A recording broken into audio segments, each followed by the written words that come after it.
My ex drained my savings while I raised her kids alone, so I took back every dollar legally and left her life falling apart, piece by piece.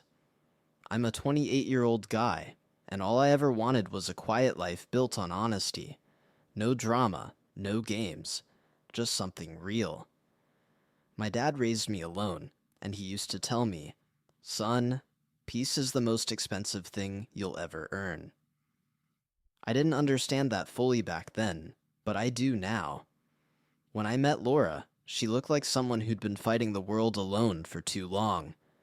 Two kids tugging at her sleeves, grocery bags ripping, hair messy like she hadn't slept properly in weeks. Something in me just responded.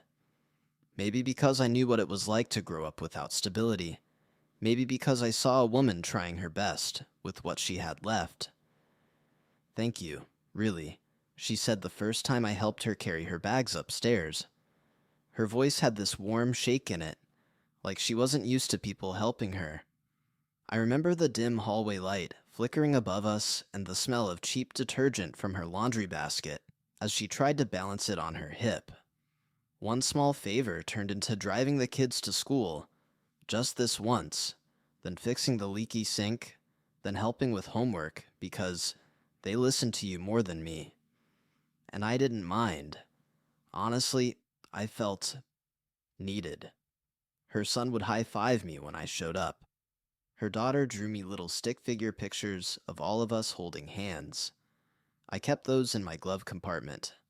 But slowly, I started noticing things she asked with this casual tone, like she'd been rehearsing it. "Do you think it makes sense to, you know, combine things a bit?" she asked one night, stirring the pot on the stove while the kids watched cartoons. "What do you mean?" I asked. "Well, finances, bills, just to make everything easier." My chest tightened. We had only been dating a few months, and that was the first time something didn't feel simple anymore. I didn't agree to anything that night, but something shifted after that conversation. It was like once the idea of sharing finances escaped her mouth, the dynamic between us quietly rearranged itself. I kept trying to ignore it, telling myself I was overthinking. But the changes came slowly, then all at once. I started covering groceries because you're already here and I forgot my card. I paid for the kids' school supplies because their dad hasn't sent child support again. I picked up dinner on the way over because I'm too tired to cook after work. At first, it felt natural, almost good. I grew up watching my father work two jobs, and he made providing look like love. Maybe I learned that too deeply. "You're a lifesaver," Laura would say, brushing my arm lightly as she passed me in the kitchen. "I don't know what I'd do without you. You just make everything easier." Those words hooked onto the softest parts of me. I kept hearing my dad. A real man steps up when people rely on him. But there were moments, small ones, that didn't sit right. Her tone when she said, "You've already started helping with most things. It just makes sense," had this strange certainty to it, like she'd decided something without me. I remember one evening, the kids ran to the door yelling, "Mom said you're taking us to the movies." I blinked. She did? Their excitement was too pure to ruin, so I just smiled and said, "Yeah, get your shoes." Meanwhile, Laura stayed home to catch up on some things. The more I stepped in, the less she seemed to step up. It was subtle, like a slow leak in a pipe. You don't notice until the floor is soaked. And yet, every time she smiled at me, arms folded as she leaned against the counter, it felt like a reward. But the moment she started dropping hints about joint responsibilities, again, that tight feeling in my chest returned, deeper this time. I still remember the exact moment things stopped feeling like small sacrifices and started feeling wrong. I logged into my online banking one morning before work, something I did out of habit, just to make sure everything was in order. But that day, a lump formed in my throat so quickly, I almost gagged. $400 were missing, not spent, transferred, to an account I didn't recognize. My first thought was that I'd forgotten about a bill or subscription, but the longer I stared, the more that cold, sinking feeling spread through my chest. When I asked Laura about it later, she didn't even blink. "Oh, that?" she said, flipping laundry over in the basket like this was nothing. "Yeah, the electric company messed up again. I used your card because mine wasn't going through." I frowned. But that wasn't a bill. That was a transfer. She sighed sharply, like I was the one being unreasonable. "Why are you interrogating me?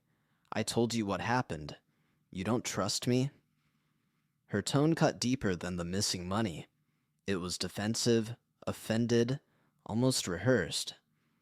The laundry room smelled like warm cotton and fabric softener, but all I could feel was this tightening behind my ribs, like someone was pulling a cord around my lungs. "I just didn't expect money to move without me knowing," I said quietly. "Well, maybe we should just merge things like normal couples do," she snapped. "Then it wouldn't matter who pays for what." I froze. Normal couples? We'd known each other less than a year. She softened a second later, touching my arm. "I'm under a lot of stress. I didn't think you'd make a big deal out of it." But that night, lying in bed, something kept echoing in my head. If it was an accident, why did she get angry? The next morning, I logged in again. Another 100 was gone. And this time, there was no note, no explanation, and no way she didn't know. I wish I could say I confronted her right away. I wish I could say I walked into the kitchen, slammed my phone on the table, and demanded answers like someone with a spine. But I didn't. I told myself there had to be a misunderstanding, because the alternative, that someone I cared about was using me, was too painful to look at directly. But denial doesn't stop reality. The more I tried to hold things together, the faster everything slipped. It started with her forgetting her wallet. Then it became, "Can you cover this? I'll pay you back." And soon it was. "You already pay for most things anyway. Why make it complicated?" She said it so casually while scrolling on her phone, legs curled under her on the couch like we'd been married for years. One afternoon, I picked up the kids from school because she wasn't feeling well. The car smelled like crayons and spilled juice, and her daughter climbed into the front seat, swinging her legs as she said, "Mom says you're the rich one now." My hands tightened on the steering wheel. "She said that?" "Yeah," her son chimed in from the back. "She said you take care of all the big stuff, like grown-up money stuff." I didn't know what to say. The light turned green, but I just sat there until the car behind me honked. That night, when I checked my account, I felt the blood drain from my face. Overdraft. My account, my safe place, was below zero. I walked into the living room, heart pounding. "Did you take money again?" She didn't look up from the TV. "Why are you obsessed with this? You're making us both miserable." "This is serious, Laura," I said, voice trembling despite every attempt to steady it. She finally turned, eyes narrowing. "Maybe if we combined finances like adults, you wouldn't have to scrutinize every little thing." And just like that, she flipped it. I was the problem. The worst part? A tiny part of me wondered if maybe she was right. But something had cracked inside me. I thought the overdraft was the worst of it. I thought maybe things had just gotten out of hand, and if I talked to her calmly, we could fix it. But life doesn't work that neatly, and the truth doesn't hide forever. Sometimes it ambushes you when you least expect it. I went to the bank in person because something felt wrong. The air inside was cold, too cold, humming with that sterile scent of polished floors and recycled air. I sat across from the banker, a middle-aged man with tired eyes, and handed him my ID. "I need to understand what's happening in my account," I said. He typed for a moment, then paused. A long, heavy pause. "Sir, there are several accounts under your name, and 2 open lines of credit." I blinked. "No, that's not right. I only have 1 checking and 1 savings." He turned the monitor slightly, hesitating like he wasn't sure if he should show me. But he did. 3 new accounts, 2 credit lines, transactions linked to the same address Laura lived at. My stomach dropped so fast I felt dizzy. "There must be a mistake," I whispered. He shook his head. "These were opened using shared information, someone with access to your documents." My pulse pounded in my ears. My mouth went dry. I could hear my father's voice somewhere in the back of my mind, warning me about trust and boundaries, lessons I had ignored. When I got home, I stood in the doorway, holding the paperwork like it was radioactive. Laura glanced up from the couch. "Where have you been?" "At the bank," I said slowly. "Why are there accounts under my name? Loans, credit lines?" Her face didn't show guilt. It showed annoyance. "I told you I needed money for the kids," she snapped. "I did what I had to do. You're acting like I stole from a stranger." "I didn't agree to any of this," I said, voice cracking. She rolled her eyes. "You're overreacting." But deep down, I knew this wasn't an accident. It wasn't confusion. It was betrayal. And it was only getting started. The thing about betrayal is that it doesn't hit you all at once. It bleeds into you slowly, like ink seeping through paper. By the time you realize what's happening, you're already stained. After the bank, I drove home in silence, hands shaking on the steering wheel. The world outside looked blurry, streetlights stretching into streaks, the evening air feeling too thick to breathe. I kept telling myself there had to be some explanation, some angle I wasn't seeing. But deep down, I already knew the truth. I just didn't want to accept it.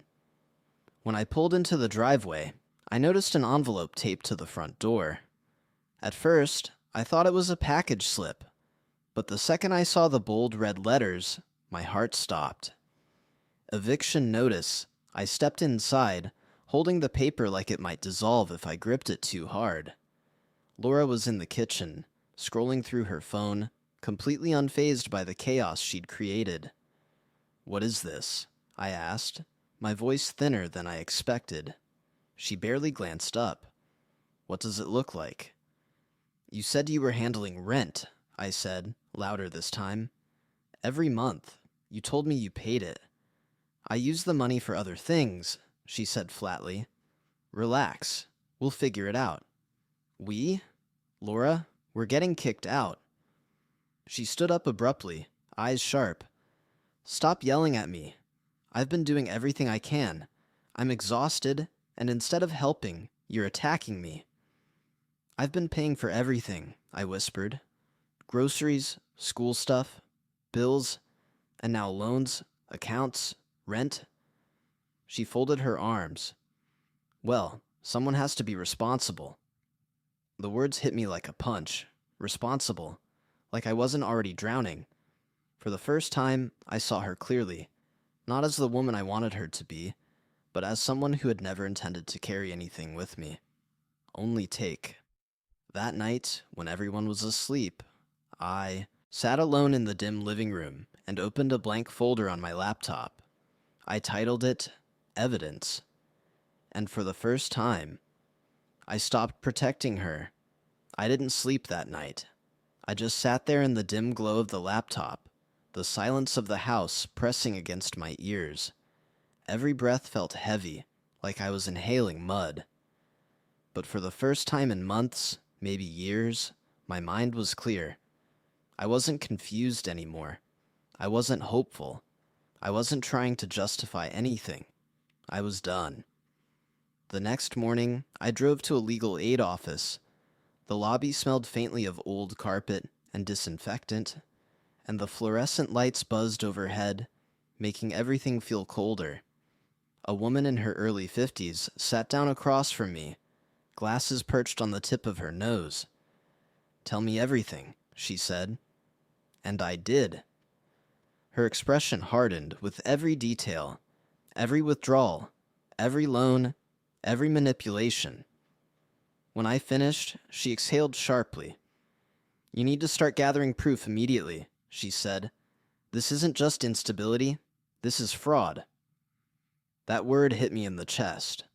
Fraud. Not misunderstanding, not stress. Fraud. When I got home, I started digging. I went through bank statements, online accounts, emails, anything that had my name on it. I screenshotted everything and added it to the evidence folder. The deeper I went, the darker it got. That's when the kids wandered into the room. "Mom said you were mad about money again," her son said quietly. I swallowed. "Did she say anything else?" He hesitated, then nodded. "She told Aunt Liz you're perfect because you pay for everything." She laughed. My chest tightened painfully. "And she said you'll stay because you love us," her daughter whispered, hugging a stuffed bear. I felt something inside me break. Not anger, something colder. Later that night, when Laura showered, I checked her phone. Not to snoop, but because I already knew there'd be more. And there was. Messages to her friend. "Girl, he's basically my retirement plan. Once everything's in my name, I won't need him. He's too soft to leave." My hand trembled as I took screenshots. As I slipped out of the room, one thought pulsed through my head with icy clarity. She wasn't using me on accident. She was using me on purpose. I've been through hard moments in life, but nothing prepared me for the slow, crushing collapse that followed. It wasn't one big explosion. It was a quiet suffocation. Every day felt heavier, every breath tighter. I'd wake up with this knot in my chest that didn't go away, no matter how much I tried to steady myself. Holding everything together became impossible when I realized I'd already fallen apart. One evening, I sat at the kitchen table, staring at my bank balance. What was left of it? Less than $100. My savings, my emergency fund, the thing my dad taught me to build from the moment I got my first paycheck. Gone. Wiped out like it never existed. My vision blurred, and it took me a moment to realize I was shaking. Laura walked in, arms crossed. "You're being dramatic," she said flatly. I'm broke," I whispered. "You're not broke," she scoffed. "You're just stressed. Money comes back." I looked up at her, feeling something inside me shatter. "I trusted you." She rolled her eyes. "Then stop making this about you." Her voice echoed in the kitchen, bouncing off the cold countertops and empty sink.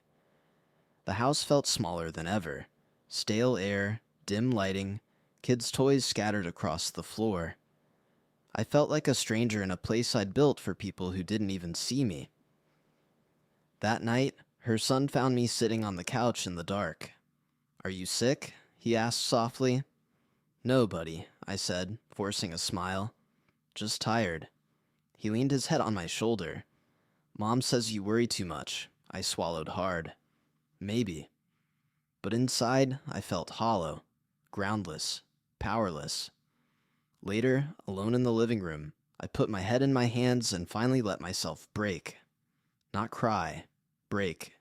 There's a difference. Crying hurts. Breaking feels like nothing at all. And at that moment, sitting on that couch, staring at the ruins of my life, I realized something terrifying. This wasn't rock bottom. Not yet. But it was coming. Rock bottom didn't turn me cold, at least not at first. It made me quiet. Too quiet. There's a kind of silence that comes after you've been hurt enough times. A silence that isn't surrender, it's preparation. And that's exactly where I was the morning I woke up, looked at myself in the bathroom mirror, and didn't recognize the man staring back. The exhaustion was still there, but something else had settled behind my eyes. Resolve. I took the entire day off work, told them it was an emergency, and drove straight back to the legal aid office. The same woman who helped me before sat with her hands folded, watching me carefully.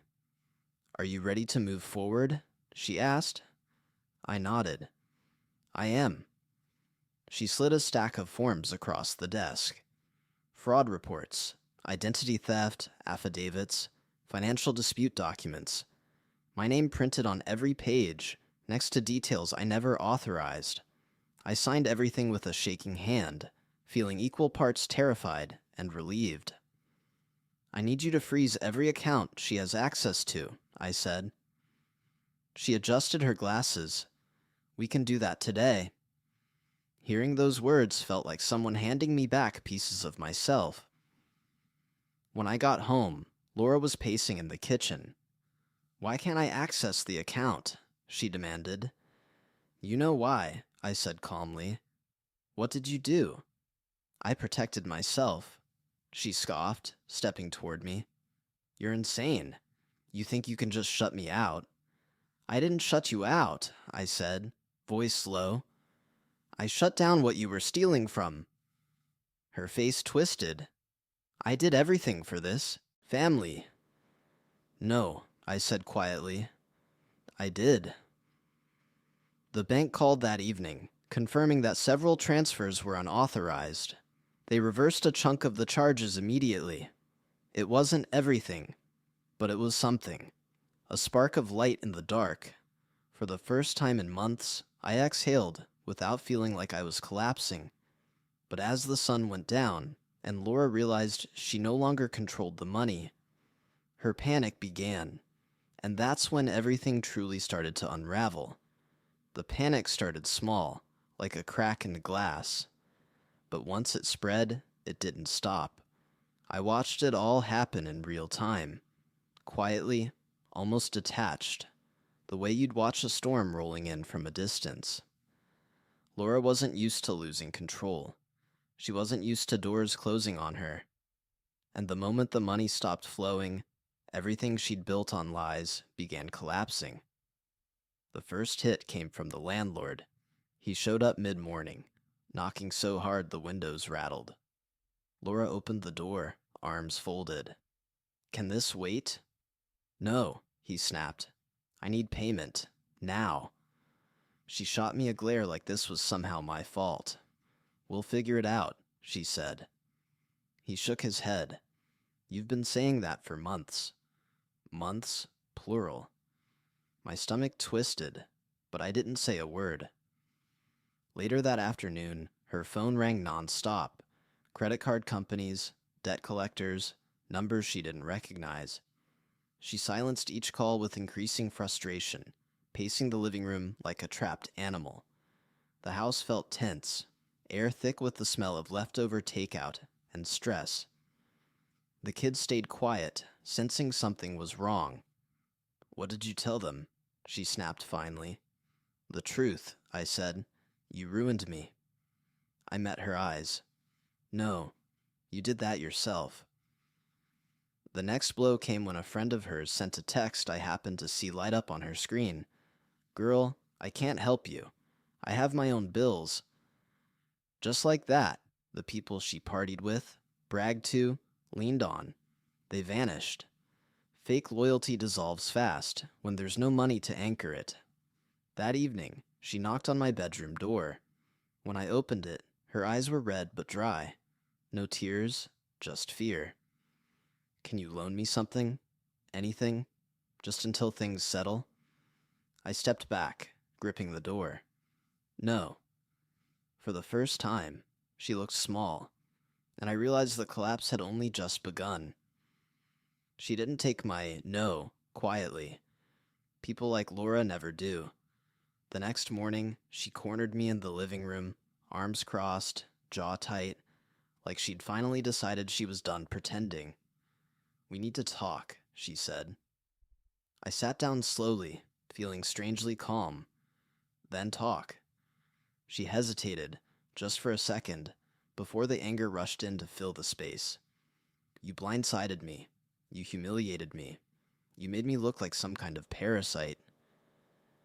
I stared at her, letting the silence stretch.